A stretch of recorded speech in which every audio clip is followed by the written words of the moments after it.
vous et moi devons être davantage devant le Seigneur pour une disposition du corps.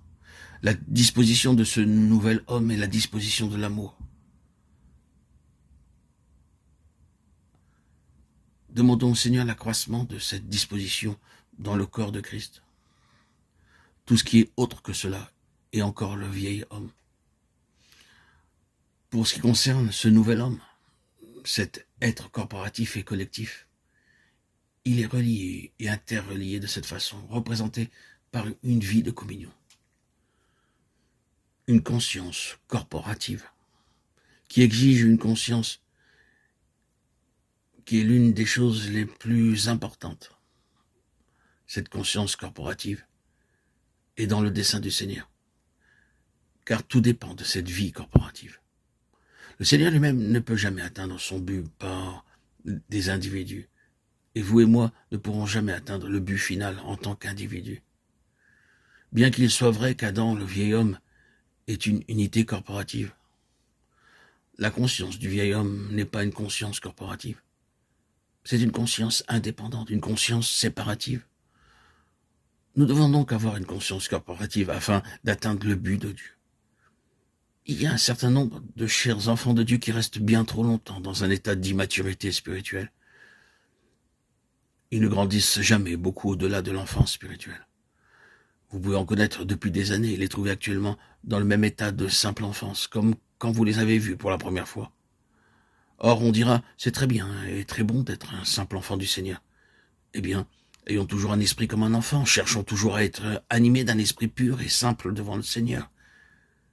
Mais rappelons-nous qu'il y a une différence entre le fait d'être comme des enfants et l'enfance.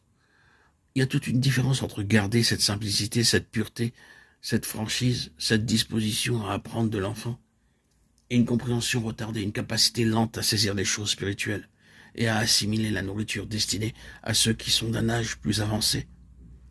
Le problème pour beaucoup de personnes, ou la cause de leur propre maturité retardée, est qu'elles évoluent simplement à leur gré, c'est-à-dire qu'elles sont des papillons passant simplement d'une chose à l'autre, sans vie corporative, sans vie reliée au corps. Un papillon est vraiment un joli insecte quand il voltige. Mais il y a toute une différence entre un papillon et une abeille. Une abeille peut aussi aller d'une fleur à l'autre, mais elle agit ainsi dans un but qui est très bon. La vie de l'abeille est une vie corporative. Celle du papillon n'est pas une vie corporative. C'est une vie individuelle.